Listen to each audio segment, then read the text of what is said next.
Good morning, everyone. Thank you so much for being here. I hope you'll find today very informative and beneficial to your businesses. I want to say on behalf of the Business Retention and Expansion process in this community, thank you to all of the business owners for being such wonderful and enthusiastic supporters of the BR&E program. And I hope we're thrilled to have you here, but we also hope that you get something very beneficial out of being here today. So just a little bit of background. So as you may know, may or may not know, I'm the Business Retention and Expansion Coordinator for the Town of Prescott. And I, along with the volunteer team, have been conducting 65 interviews with local businesses. You may be pleased to know we're wrapping that up very soon. So we're going to be on schedule for early June wrap-up of interviews. So if anyone in the room has not been interviewed and would still like to participate, please don't hesitate to contact me. My information is on the table, and you know, I'm easy to get a hold of.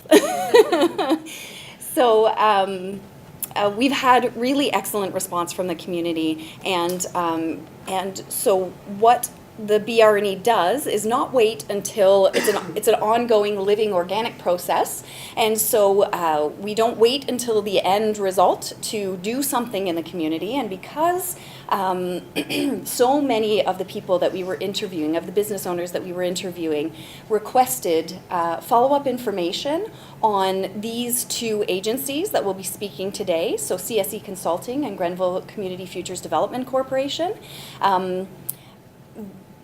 we thought, why not create a workshop so that people can get the information from the organizations themselves. So that is really the impetus behind this this particular event. And as I mentioned, I know that it will be very informative, and I'm very hopeful that it will be very helpful to your businesses. So thanks again for being here.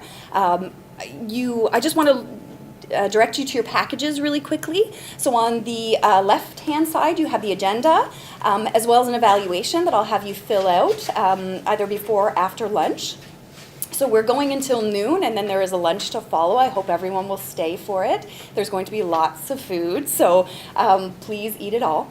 And then on the right side, you'll see handouts from the presenting organizations. The agenda also has some information about the organizations themselves, the profiles of the organizations, and contact information as well, so that you'll be able to follow up directly with any one of the presenters. So again, please come in. Make yourselves comfortable. So please enjoy. Let's have a wonderful morning. And please, Rod from Granville Community Futures Development Corporation, you are up next. Thank you. Thank you. Good morning, all. I guess that's... Oh, yeah.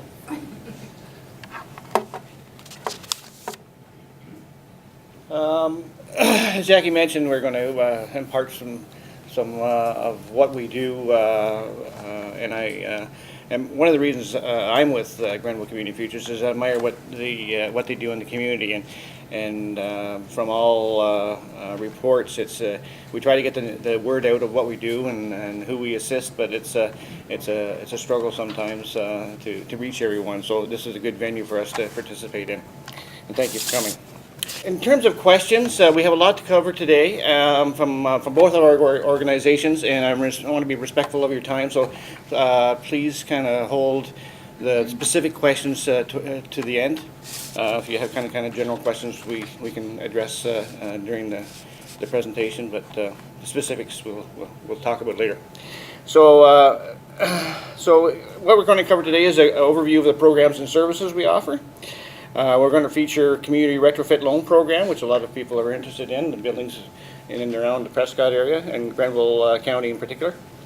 Eligible applicants, activities, costs, end dates, and then the Eastern Ontario Development Program. They're eligible applicants, activities, funding, and costs. Tips for submitting a competitive application, because they are competitive. It's a government-run organization. We're a government-run organization, and sometimes I have to apologize for that because they have certain criteria we have to meet and address, and which usually has a lot of paperwork involved. So the mandatory supporting documentation, again, government run and sponsored, so they have a lot of that is necessary. The application intake process, applications, approvals, declines in contracting, the funding flow, and the business development program at work. So exactly who we are. We're funded by the Federal Economic Development Agency for Southern Ontario, FedDev for short. There are more than 60 CFDCs in rural Ontario. I guess the federal government, hi Winnie, come on. Approximately 35 years ago, the federal government determined that business owners or potential business owners might have be able to access services that they require to assist them in developing or enhancing their business in the urban centers, but not so much for the non-urban centers. So that's why we're established. So while you'll find, you won't find us in the Torontos, the Montreals, the Kingstons of the world, but you will find us in the non-urban sort of centers. So there's more than 60 CFDCs in rural Ontario, and actually there's approximately 100, I didn't mention we're federally funded, so we're national in scope, and we have approximately 170 offices across Canada. We're a community-based nonprofit. We're accountable to a volunteer board of directors. Board of directors are business owners within Grenville County and very enthusiastic in their approach of assisting businesses grow and prosper in Grenville County.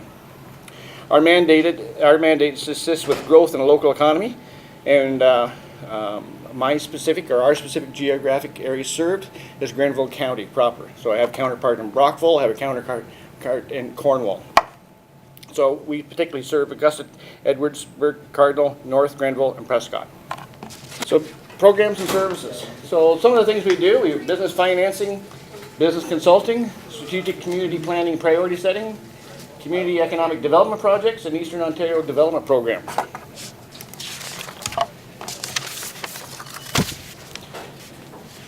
We offer customized financing, including full participation or top-up. So what's that mean? Well, perhaps our mandate really is not to be in because we're federally funded, we're not supposed to be in competition with local financial institutions. So theoretically, you're supposed to be turned down by a bank or a credit union for your financing before you approach us for this type of things, just in the business financing component, okay, not for some of our other grant programs. So we can go in at 100% of the, up to 100% for the project that you're considering. Or we can go in concert with another financial institution. Say a bank is only interested in going in 50% loan to value. We could top that up if the business owner needs another 20% to make the deal work. We could come in at that level. So we do startups, relocations, stabilizations, and expansions. We have loans and loan guarantees up to $250,000. That was just increased probably in the last year and a half. At one time we were capped at 150, but we can go up to $250,000 now. We have flexible repayment terms. There's seasonality included in some of your businesses. We can make payments fit that particular seasonality. You wouldn't expect a golf course, for example, to have payments in January or December. So we can customize those payment programs. Since 1990, we've approved $23 million in loans to cover 500 businesses, impacting close to 300,000 jobs.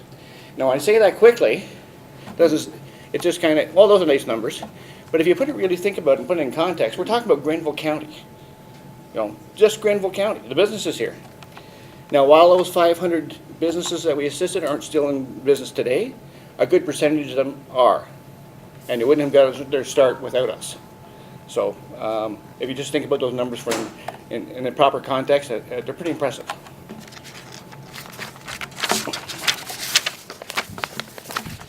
Okay, community retrofit loan. Thanks, Eddie. Apologies, under another meeting.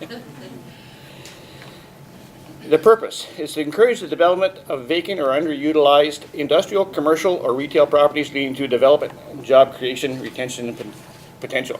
That's the government definition. We can go up to $10,000 in repayable non-interest-bearing loans, amortized up to 5 years. And out of that statement, you probably got the 0%. We work with business owners that have, or even tenants that have are establishing a business or want to expand their business or fix up their business, and we'll try as best we can make the numbers fit to on a 0% interest loan to help them improve the facade of their business, renovations, what have you. Eligible applicants are business and commercial property owners, again, in our geographic region, which consists of Augusta Township, Edwardsburg, Cardinal, North Grenville, and or Prescott. The eligible activities. I touched on this a little bit.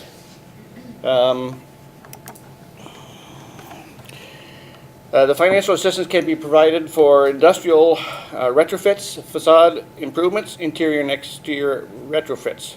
And again, it comes from the business owner and or tenant that may be renting a business in these areas. Improvements including storefront repair or restoration of heritage elements, signage, lighting, awnings, and other related activities. Industrial retrofits that enhance the commercial property and increase business competitiveness will also be considered. There are occasions when we can exceed that $10,000 limit, and we go on a case-by-case basis based on some other criteria.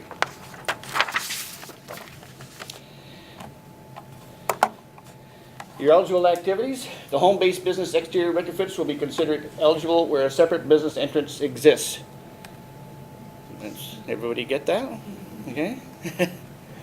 Okay, so that's a home-based business, obviously, which is growing in popularity throughout every region crowding across Ontario. But we have to, again, we're government-run. You have to fit the mold, so to speak. And so on a home-based business, that's what's required. Not to be confused with downtown Prescott, for example, if it's already zoned for retail or commercial space. The maximum financial assistance for all loans through our organization, EOTP and others, shall not exceed $250,000. The Community Retrofit Loan Program complements the CIP program, and applicants are always encouraged to leverage both programs where possible. When people come in and talk to us, we try to, I guess the difference between us and some other financial organization, because we happen to be talking about loans, is we're your advocate. Okay? We want to ensure your success in our geographic region, so we'll do whatever we can. So you come to us and tell us what you want to do, and we try to fit in all the programs that we can. Could be one or it could be multiple. So eligible costs for the retrofit loan. Again, we're talking about the 0% interest. Costs that are reasonable and which relate directly to the eligible project activities. A minimum of 2 quotes. Here's the government again. Okay, it's coming into play, and not only government, some other organizations require 2 quotes. You don't have to go with the lower, but we'll assist in financing perhaps up to that lower amount. And they must be at arm's length, of course. Program end date March 31st, 2018. This program has been out there for about 5 years, and unfortunately it's come to a close March 31st, 2018, so get your applications in prior to that date. Again, we're talking about the 0% interest retrofit loan. Business consulting. This is takes up a big part of my day, and which is a part that I really enjoy. We provide no-cost consultations. I get people coming in all the time for various reasons. We help with business plan development and guidance. We won't do the work. We'll look at it, critique it perhaps, tell you where you might want to emphasize a little more in the business plan, such as market research, and then might be able to direct you. One of our purposes is pointing you in the right direction.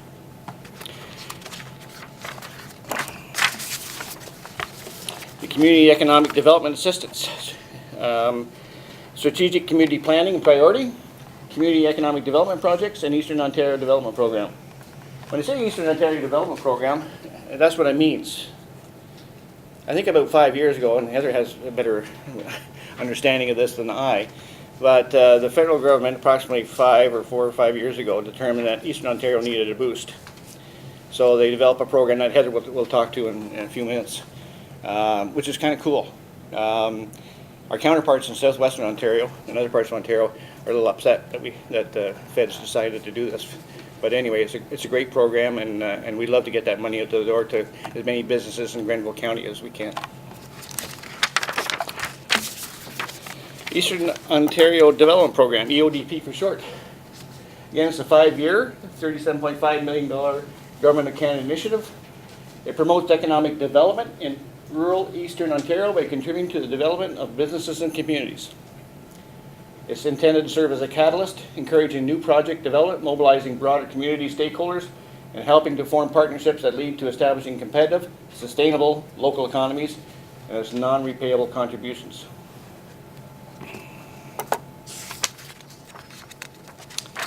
The ODP program streams is in different areas. One is business development.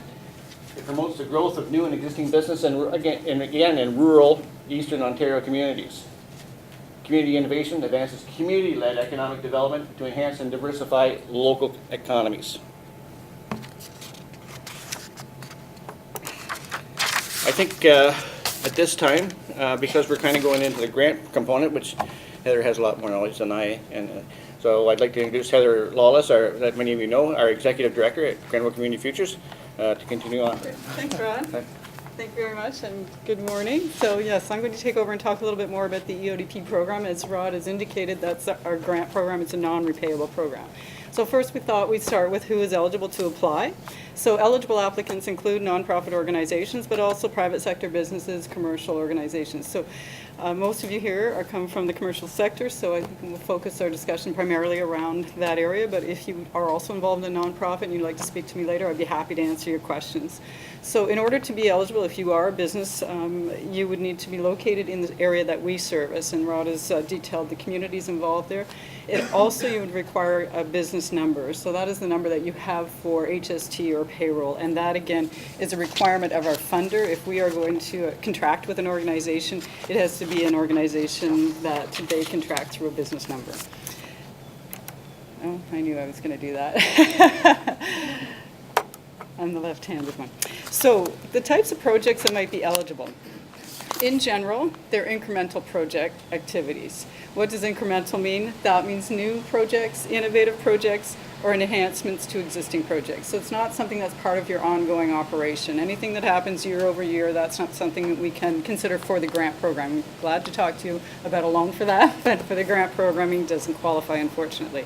And ideally, they're going to be activities that you're going to undertake in your business that would not necessarily proceed without EODP assistance. So it's designed to be an incentive program. And ideally, again, the projects will have impact. And the impact that our funder is looking for when they measure and evaluate the results of the EODP program is primarily employment and sales. So ideally, you're going to have, your project is going to create a certain number of jobs or maintain others in your business, and also going to have a positive impact on your sales. The priority projects that we will look at, and these are priorities that are not only federal government priorities, which we are required to align with, but also we are to align with the strategic plans that the communities that we serve have identified. So some of the priorities include tourism, agriculture, manufacturing, and transportation, and also employment that's created in manufacturing, utilities, finance, sciences, and the trades. So that's sort of the general program or projects that are eligible. And now the specific objectives that the program is designed to achieve, and that is to look at projects that involve the expansion of economic assets. So that would be industry cluster development, expansion, labor market development, strategic planning, or research studies, for example. Another objective of the program is to support business infrastructure. So that might be a business incubation development, a supply chain analysis or development. Also business development and growth. So this is probably where most of our projects fall in, and that is new business development. We can look at training and mentoring for startups, for example, some startup costs. We can look at, for existing businesses, productivity enhancements, market diversification projects, R&D or innovation product development projects, succession planning, and also training and mentoring. And we do work in complement with the CSE, who will speak later, with their training programming too. So we direct primarily most folks who come to us regarding training to the Canada Ontario Job Strategy, because that is a primary objective of their program. We can also provide some supports to come up with the remaining of the funding as well. So how does our funding work? We can contribute through the granting program up to 50% of total eligible costs, project costs. The applicant contributes the balance, the remaining 50%. So the source of contribution, where does the money come from in terms of the applicant? Some programs don't allow, you may have heard the term stacking. So for example, because we're a federal program coming, your funds are coming direct through us from the federal government. So therefore, in some programming, you're not allowed to match that with any other government funding. Not the case here. It's more flexible. Because we are a community-based organization. So if you have, for example, if you also have a project with Industrial Research Assistance Program, you can match that against 50% from our programming. So we also see other sources like the Eastern Ontario Development Fund. Some businesses access that and match that up against ours.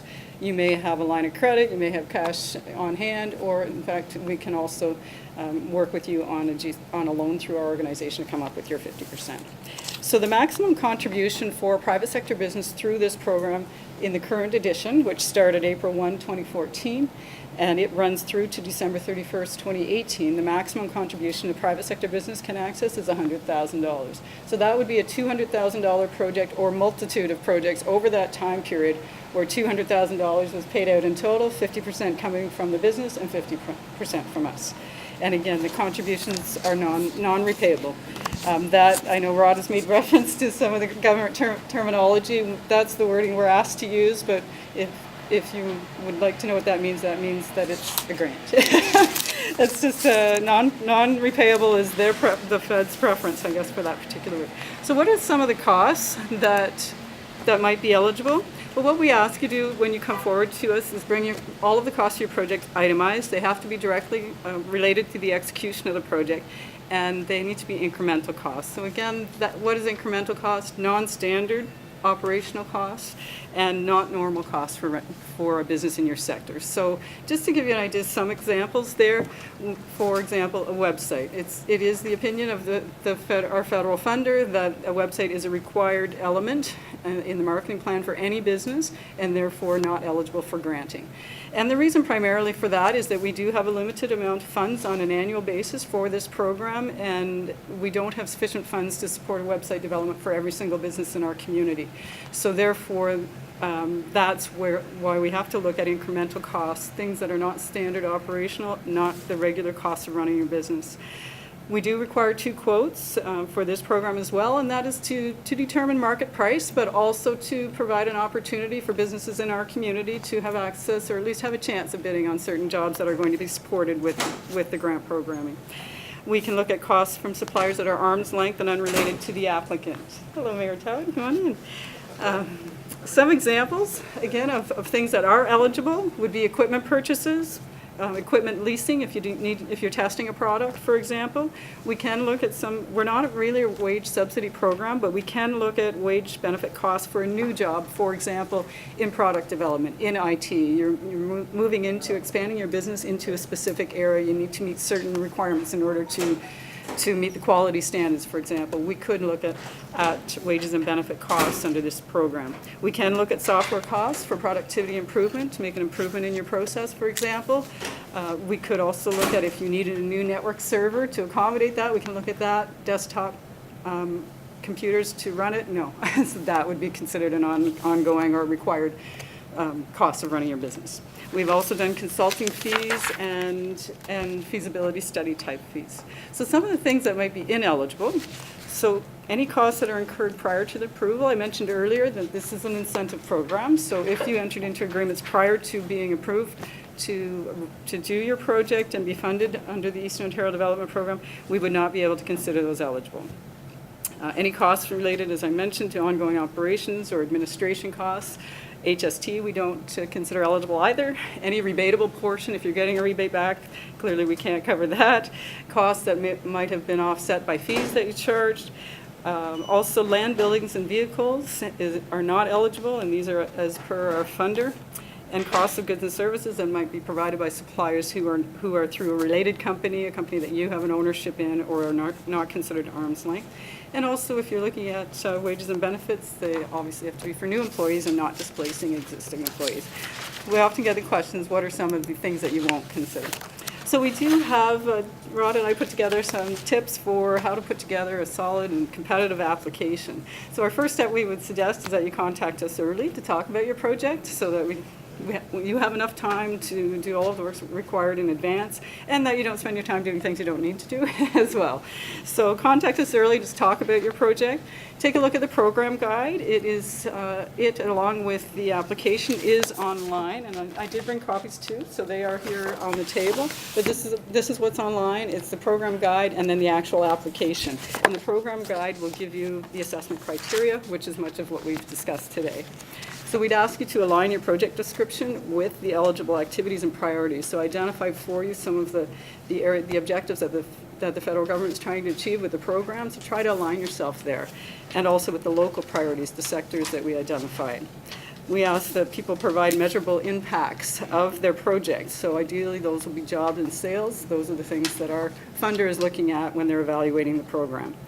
We ask also that, every project has risks, so try to identify those ahead, as well as your mitigation strategy, because that will be part of our assessment as well. So if you've already addressed those, then that will be certainly points in your favor. And as part of that process is also showing that you can cash flow the project or financially sustain the project after. So for example, if you're doing a feasibility study for a business expansion, if it does not appear that there is opportunity or capacity in place to execute on the results of that study, then that's going to be a risk that we will look at, that if it can't be mitigated, it's probably not a project that we can contribute towards. So those are things to pay close attention to, and Rod can certainly help people with that as well. Provide a solid work plan with measurable results that you can verify, and bear in mind that our program, everything has to be completed by December 31st, 2018 at the moment. We are seeking a renewal of the program, but the current edition ends on that particular date. Have an itemized project budget and ask for what you need. Avoid all the ineligible costs and try to be accurate regarding the fiscal year. So when I mention fiscal year, that's the fiscal year that we operate with, so that's March 31st. So we will ask you to put together budgets for each of our fiscal years, because that's how the funds flow to us, and that's when they're available to us. So for example, at the end of a fiscal year, if a certain amount of funds are remaining and have not been utilized, we don't get to carry them forward to the next year and apply them to your project. We return those or apply them to another project. So our goal is to try to ensure that all of the funds each fiscal year am I not moving forward? Oh, I got too interested. That all of the funds each fiscal year go into solid projects in the community. So we sure don't want to have that happen if there are projects out there that can move forward. We also ask that you answer every question succinctly in the application and provide the requested attachments, because that will assist us in moving through quickly with your project. Sign the application and submit it 4 to 6 weeks prior to your planned start date. Now, it's very possible we've had situations where a complete application has come in with all the required attachments. It lined up very well with our committee meeting of our board a week or two prior, and we've been able to provide a decision within 2 weeks. That has happened, but we do ask you to give us 4 to 6 weeks, because it's all volume dependent, really, how many applications our 3 staff are looking at. We wait for your approval before you start the project. You can do your RFP, or if you're doing posting for a job position, for example, you can certainly do your posting and your advertising. But if you enter into a legal agreement prior to your approval date, we cannot consider costs related to that project. So again, it's an incentive program, and that's why we ask you to keep in touch with us as you're moving through the process too, because there are some things you can do to move forward quickly so that you're ready to go when you do receive approval, and that don't jeopardize your eligibility, but we sure don't want to see you jeopardize your eligibility. Some of the supporting documentation that we require, and this is, we do require a budget for each fiscal year, and that's our fiscal year, and it's available online. We require the proof of your legal name and your financial statements. And we require also interim financial statements. And mainly what we're looking for here is to see that you have the capacity to cash flow the project. Also, we want to take a look at your sales, because part of the things that you'll be proposing is that this will have a positive impact on your sales, and you'll want to report those at the end of the project. So it gives us a bit of a baseline as well. If you have a request for proposals or quotations, a job posting or job description, provide that if that's what your project entails, and that gives us a sense of what's involved in the project. Provide your 2 quotes, and this is important because it can slow up the project and the processing of your application if that particular information is not available, and provide some evidence of your ability to contribute your share of the cost. And sometimes that's evident on your financial statements, but that is something that we do have to validate is there as well.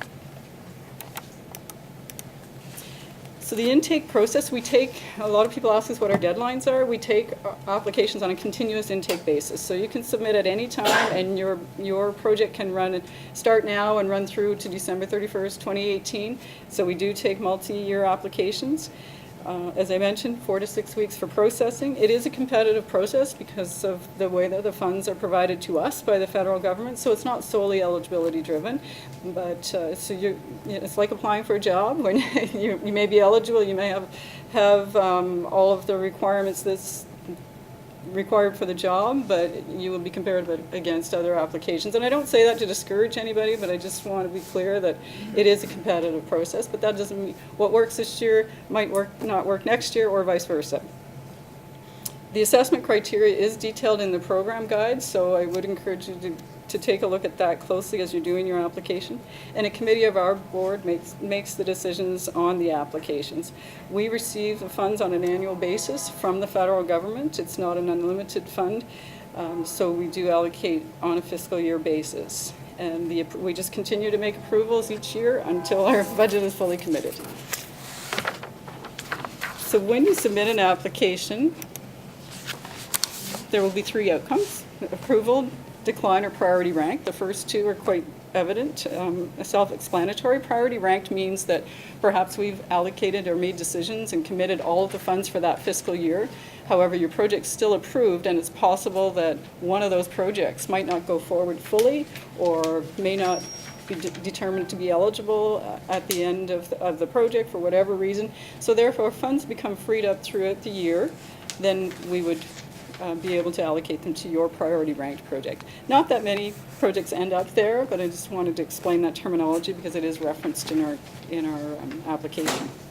We do provide notification initially by email or phone, just to let you know what the status of your application is, and then we move into a contracting phase. So what we have is a contribution agreement, which outlines the terms and conditions of your approval. And at that point, the date that you can start your project is the date of your approval date.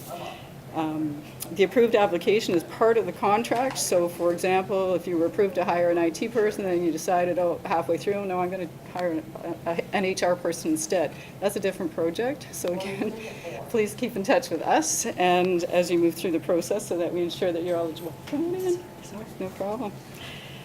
All of the costs, this is an important one that we really do emphasize with folks as we're working through the process. All of the costs related to your project are required to be incurred, so that means invoiced, paid, and the goods and services related to the project be received by you within the funding period and the disbursement schedule. So the funding period for your project might be January 1st till June 30th.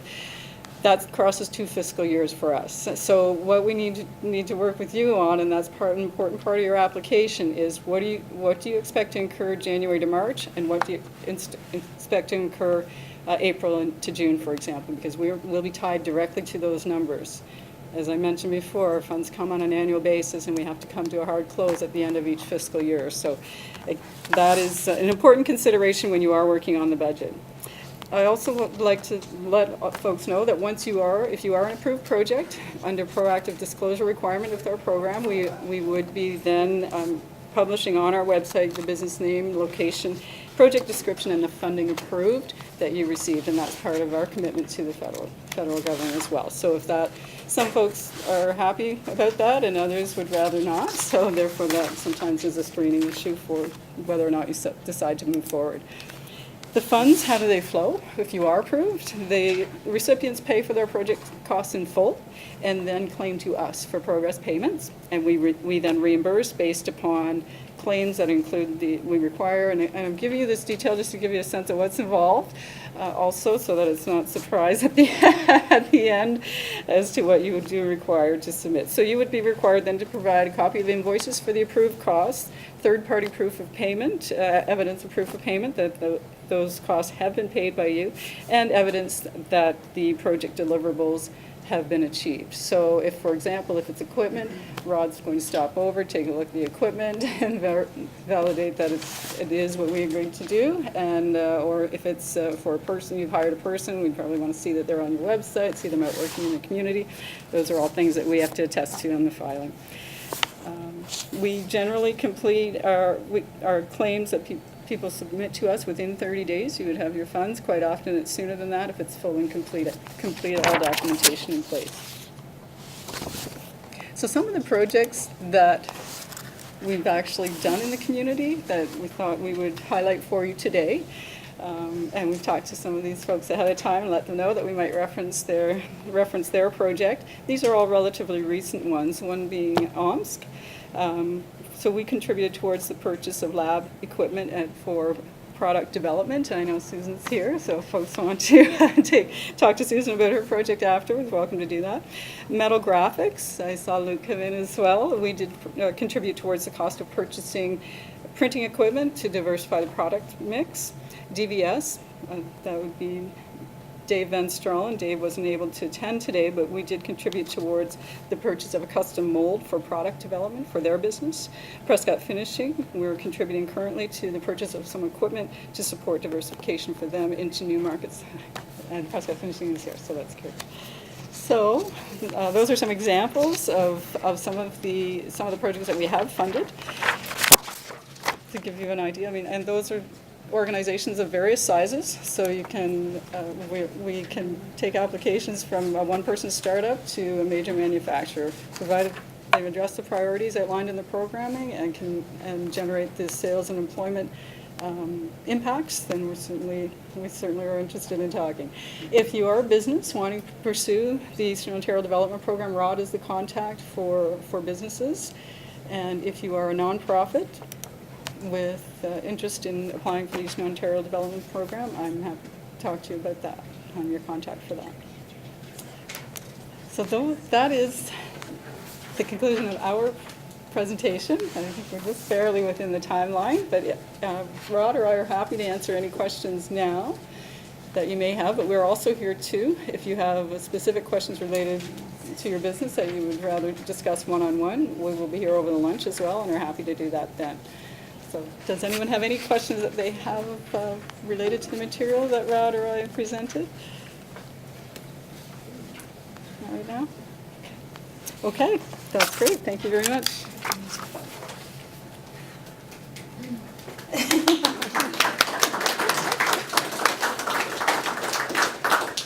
Thanks so much to you both, Rod and Heather. That was very informative. Thank you. Next, we have CIC Consulting, another Rod. So many Rods. And Rod Palmer and Alan Lefley. Thank you. Yeah, so I'm the other Rod. There's lots of stories that go to that. So Rod and I refer back and forth to each other, and just had one yesterday, the call, and she talked to me for, about 10 minutes, and I could not. I'm thinking, oh my gosh, I'm losing my mind. I can't remember this. And then I finally clicked, and I went, you're not thinking you're talking to Rod Wallace, do you? She says, yes, am I not? So anyways, I just want to thank Jackie for coordinating all of this. This came about, Alan and I working as job developers, and we've met with employers, and we've provided subsidies for employees, and thank you. One of the things that comes of that is quite often the employers will say, gee, why didn't I hear about this sooner? And how come I didn't know about this? So I was very fortunate to be working with Jackie on her BR&E surveys, and we were permitted to add that question to it. So for those of you who have done the survey, you would have recognized that question as being, how would you rate your level of awareness of some of the government programs and some of the government grants and funds that are available? And the result of that was somewhat less than moderate. So thankful for Jackie for being so proactive and getting that information going and getting something started before we all forget about it and kind of lose our interest. So anyways, thank you to that. Alan and I are going to talk about people. We're going to talk about the human side of things. If you note the size of the signs, that's kind of indicative of the kind of money that we deal with. Heather and Rod, we're talking thousands and so on, but Alan and I, a little lesser, shall we say. So I'm going to talk a little bit about our role in the community and what we do. Alan's going to talk about the job matching placement incentive. By the way, another acronym. Is there a quiz on acronyms after? Okay. So Alan's going to give you the facts and the details on that. And again, we'll hold off the questions till the end unless there's something in terms of clarification. If you need, stop us right then and there if we need to clarify something. But if it's a more personalized question, a what if, then maybe we can deal with that at lunchtime. I'm going to talk about the Canada-Ontario Job Grant, COJG, another acronym, and tell you how you might be able to access that information, that funding, and we'll go from there. So, CSE, we are an Employment Ontario service provider for Grenville County.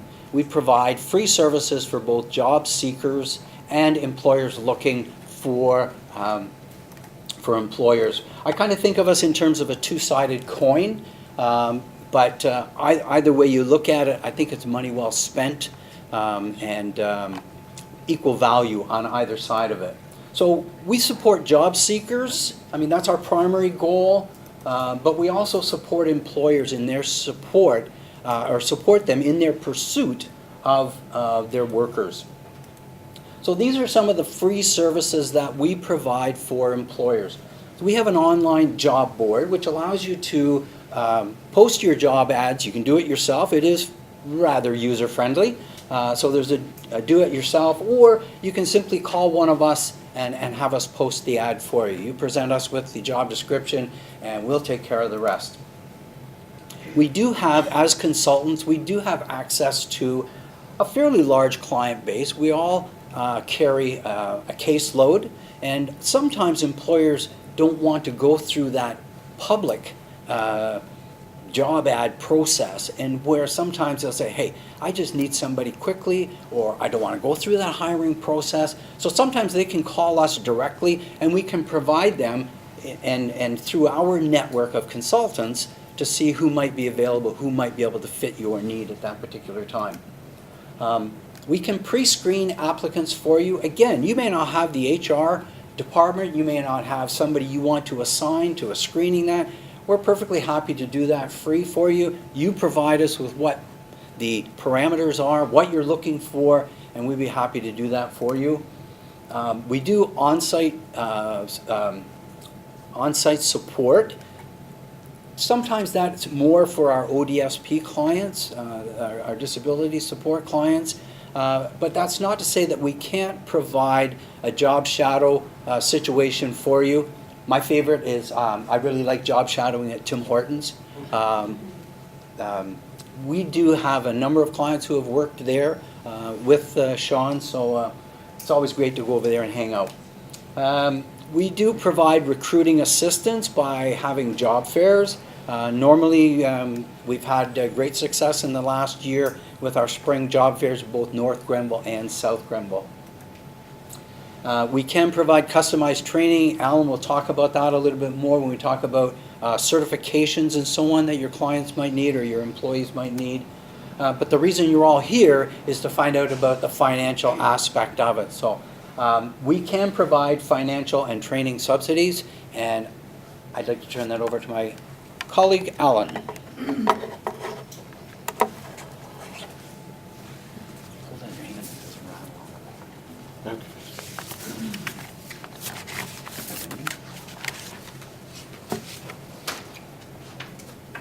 Good morning. Thank you for taking time out of your busy golf work day and to be here, or for Mayor Todd for taking time away from the marina. I haven't seen your boat down there yet. Will be shortly. I would like to introduce another member of our team, Sherry Getz. Wave your hand, Sherry. Sherry's out of the Kempville office. Sherry and I kind of wear the same hat. Rod is strictly job developing. We have the privilege of working on as an employment consultant on the one side, and then as a job developer on the other side. So my role today is going to give you kind of the picture as to what we do. We get the privilege of seeing them when they first come, and then working with them, and then making sure that they're job ready, and then we hook them up with the employers, and hopefully that's a good match. Someone once said that marriage is made in heaven, but so is thunder and lightning. Sometimes we want to make sure that the employees we're sending you are a good match for you, and that they're going to be sustainable long-term employees of yours. Nobody likes to get somebody hired and then turn around and find out that, hey, this isn't what I bargained for. And that's on both sides of the ledger. We advocate heavily for both the employees and the employers. So our job as the employment consultant is to make sure that they're ready to be gainfully employed. Sometimes when someone comes into your office, they think they're ready to go, but clearly after talking to them for a very few minutes, you can discover that let's hold on here. There may be some reasons why either you're unemployed or why you're not quite ready for the job market. Consultants offer assistance to enhance the client's ability to be competitive in the labor market. And that's really what it's all about when they come into our office. We have a mandate. We've got things that we need to do. If we're not getting people employed and making sure that they're ready to be employed, then obviously CSE is not meeting our standards and our targets, and we're not doing you, the employer, the best service that we can do. We do things like resume, cover letters, interview preparation, the soft skills. Sometimes the hard skills, they come in and the application looks great, they've got those things. Sometimes it's the soft skills that hold them back from not just getting a job, but keeping that job. I think in particular of one young lady that I worked with, and I'm not picking on ladies, there's plenty of guys too, but a young lady that came into my office and she'd had 26 interviews before she came to get some help. And she had another interview scheduled, and she went to that interview and she got the job. And excellent. She was back in my office a week later. She was fired. The reason she was fired was the hours that she was told she was going to work weren't actually what she was working. So instead of working it out with her supervisor in a room somewhere or through email or through private discussion, she wanted to have that discussion right out on the middle of the floor with all of the other employees. And so when the boss asked her to go to a different room so they could talk about that privately, she wouldn't go, and she said, okay, let's go to plan B, let's go to this room. And so they went to this room. This had the door to the parking lot, and she was fired. After talking to her for a bit and just working through some things, she was able to see that, you know what, that wasn't really the brightest decision that I've ever made. And she got a job right after that, and in the midst of an argument, she has to take time. She called me. We role-played it. She went back, and she's been there for 8 months now with no problem. Sometimes employees just need those soft skills, and that's one of the things that CSE can also help provide. Certifications, Rod was talking about this earlier. We do WMIS. We arrange for working at heights, forklift, food handler, smart serve, first aid, CPR, personality dimensions are some of the workshops that we offer to make sure that when someone comes to see you, that they've got the certifications that they need. We do WMIS education. We don't do specifically WMIS training. WMIS training is specific to the work site. For instance, we talk about the importance of WMIS and the three legs that it has, whether it's the education, whether it's the labeling, the MSDS, or which is now the SDS. But we don't do anything with chemicals because we don't have chemicals in our workplace. You may have a lot of chemicals, so your responsibility will do the training. We just do the education part of it. Basically, make sure that when they go out the door and they're going on an interview, that you're getting someone that you can depend on if you choose to hire them to be ready to go to work. The other hat that Sherry and I wear, and that Rod wears primarily, is the job seeker hat. The job seeker, the job developer. And we match them up then at that point once they're ready for work. A lot of times we'll get calls, as Rod said, from employers, and who have you got, what have you got, when can they start? And so we end up advocating on both half of clients and employers. CSE has a pretty good reputation of making sure that if we're going to recommend somebody, that they're ready to go. We don't have somebody come through our door and then 2 weeks later offer them a training incentive and send them out the door if we don't feel that that's a good fit for you or if we don't feel that they're ready. We highlight skills and assets. We spend a lot of time helping them work on their strengths and helping them address their challenges. The ability to offer financial incentives to the employer is huge to reimburse costs associated with training. Sometimes, and we'll talk about that a little bit further, sometimes that's just simply providing a wage subsidy. Sometimes it's doing the other things such as getting an additional certification so that the employee can get to work and qualify to be one of your best workers. Training, mentoring, and monitoring equals a more successful worker. We don't put somebody on a jumpy, which is a job match placement incentive, and just not have any contact with you. You have access to us, we have access to you. We want to make sure that everything is going. Primarily, we got one requirement for each employer and employee. Number one is that the employer, you won't fire them until you've talked to us, and for the employee, you won't quit until you've talked to us. And so we're not just giving you somebody and you never see us again. Training incentives come in the form of the job matching placement incentive, the JUMPY. There's that other acronym. The employer, registration of clients involves assessing challenges to long-term employment. Again, sometimes when people think they're ready for work, it doesn't necessarily mean that you as the employer or we as CSE also think that they're ready for work. So that we work those things so that if we do see some things, particularly if someone has come and their last job didn't work out too well, we want to know why that was. And if we hear things, the boss did this, the boss did that, one of the things that tells me is that that employer or that employee is really probably not ready until they look at it and they say, hey, you know what, maybe this happened, but this is how I handled it. And I want to make sure that I don't do that again. Some of the challenge that we see with people coming in, high school non-completion. We have a lot of people who have been in manufacturing for years. They went to school, or excuse me, they went to work right out of grade 10 or grade 9 or less, and now a lot of those manufacturing jobs are gone. And minimum requirements for most places is you've got to have your grade 12. Well, one of the things that we'll do is we'll work with them to get that, but that can become a challenge. Transportation.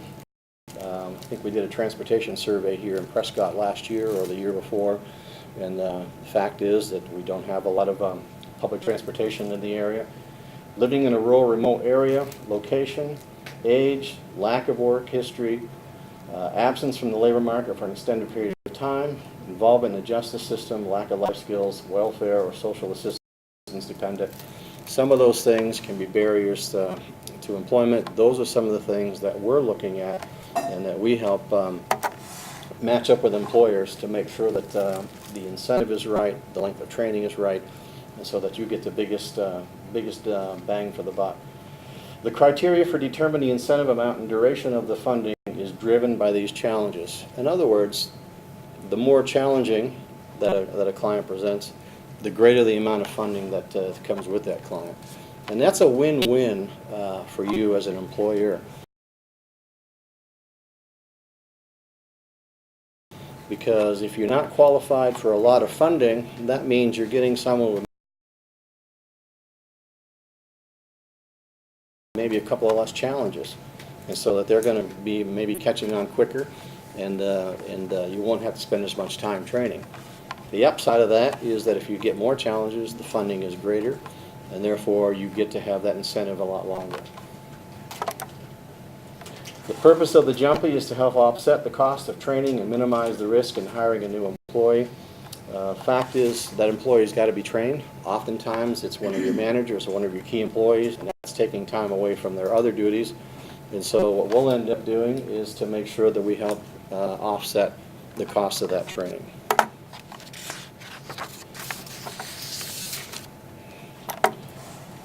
On the employer side of it again, CSE placement agreement outlines the specifics of the incentive. It'll list the days, the hours, the rate of pay, how long it goes, training, learning outcomes, and timelines. In other words, what can you expect at the end of the training? What's the goal? What's the outcome for you as the employer? types of training and mentoring, an evaluation for both parties upon completion. And that evaluation is pretty non-invasive. It generally takes 10 or 15 minutes, and it just what went well, what needs to continue to happen, how can CSE still continue to assist you. On the employee side, it may be what challenges are you facing? Do you think you're ready for full-time hours, or do you think you're ready to jump in and take this without any more training? And so it really gives a good balance between the employer's input and the employee's input. And a site visit halfway through. Generally what's required under the Jumpy is that if it's for 8 weeks, usually about the 4-week mark, Sherry, Rod, or myself will stick our nose in there. We'll always call ahead, of course. This is not surprise visits. And schedule a time when we can meet with you and meet with the employee and just talk about, hey, how are things going? What needs to happen? Are you happy? The employer may say, you know, for 3 days out of the first 4 weeks he was late or she was late. We'll talk about strategies for how we change that. From the employee, it may be, hey, you know what, I'm uncomfortable with somebody on the floor, but I don't really want to say anything because I'm new. That's a chance for us to work it out in private. The placement incentives range from $1,500 to $4,000 and typically extend 4 to 12 weeks in total. So you can see there can be some pretty significant training dollars. An example would be that we would pick up $8 an hour for 40 hours a week for 8 weeks, which would come to $2,560. More challenges equal higher incentive and longer training. So again, you may have someone that you want to look at and say, hey, you know what, I want to take this individual on, but I'm really not sure if I've got the time or the resources to do it. What can you help us? We have a formula that we use on our matrix, and we'll sit down and we'll figure that out. And this is what we can do for how many weeks and at what cost. An example, if you got someone who has maybe a couple of more challenges, and again, some of these challenges may simply be that they've had a baby and they've been out of the job market for 1 year or 2 years, or they've been a stay-at-home mom for 5 years. Or it may be that I have somebody who lives in a rural area. Where doesn't anybody live in a rural area where we live? So I mean, that counts as a challenge. It may be that, again, they don't have the grade 12. So we're not talking people who are really at high risk or really in terms of you really don't want to take a shot on it. It's just simply either life has dealt them some blows, or they've had some circumstances where maybe they didn't get their education because they had to go out and provide for the family. So this will help us determine the amount that's available. And the last example, $10 an hour, 40 hours a week times 10 weeks, and you're going to end up with $4,000 incentive. So you can see it's pretty significant for the employers. A new hire must be one of the guidelines, an Employment Ontario client to qualify. There's reasons for that. Some of those reasons are that we control the purse string, obviously. Some of them are that we want to work with people first. For instance, we want to see that they're ready to go to work. If we have somebody and they come in and for 4 weeks in a row they've been late to their appointment or no-shows, pretty good indication if they're not ready to do the work with us, they're probably not going to be ready to do the work for you. So I wouldn't put my stamp on it, Rod and Sherry wouldn't put their stamp on it that, hey, I've got this person that's ready to go. They've missed 4 appointments in a row, but I'm sure they won't do that to you. Pretty good indication if they're not doing what we need them to do, we're not going to recommend them for funding for you. The employee needs to be on the payroll, not on meds. But the employee needs to be on the payroll. That means mandatory employment deductions. You've got to be taking taxes out of them. They've got to be on the regular payroll. The employer needs to carry WSIB. An employer needs to provide proof of payroll. All that means is when it comes time that you want reimbursement, we need to have pay stubs to actually prove that they actually worked the hours that you say that they did.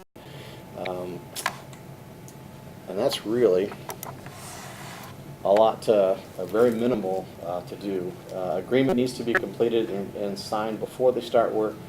You can't get somebody that you want to have start and they start and then 2 weeks later we want to do the paperwork. Paperwork's got to be done prior to or on the start date. And guidelines for employer reimbursement. Employer reimbursement is usually paid out at the end of the jumpy or halfway through if requested by the employer. Oftentimes, we get employers who are small business people, and cash flow is pretty tight. So if the jumpy goes for 8 weeks, sometimes they'll request at the 4-week mark, hey, do you mind if we get half of this back, and not wait till the end? No problem. Proof of payroll is submitted to the job developer. So all we do is we get the pay stubs from you, and then we'll forward them on to our financial manager. And then that's usually paid either on the first or the third Monday of the following, whatever. So if it's on the first, we get it on the last week of the month. Usually it's paid out the first week after that, or the third. So that's pretty basic. But I got to tell you, I'm looking around the room and I see Jumpy here, I see Jumpy there, I see COJG here. We offer a lot of good services, and it's good to see people in this room already who know that. And for those of you who don't, after today, you will. So we've got Rod, who's going to come up now and do the COJG part. I have, if you're interested, I have a copy of the forms that we use, and you'll see how actual little paperwork there is to fill out. So if you want to get with me at lunchtime or after we're done, we'll be glad to give you all the information you need. Mr. Rod? So, the Canada-Ontario Job Grant is a training support. If you remember back a few years ago, there was kind of an outcry that there was a shortage of skilled labor. And so the government responded to that and said, okay, maybe this is something we could do to help increase or to improve the skill level of some of the workers in the workforce. So the government said, I'll tell you what, if you want to put your people in training, we'll pay for 2/3 of it. So they'll reimburse you for 2/3 the cost of the training.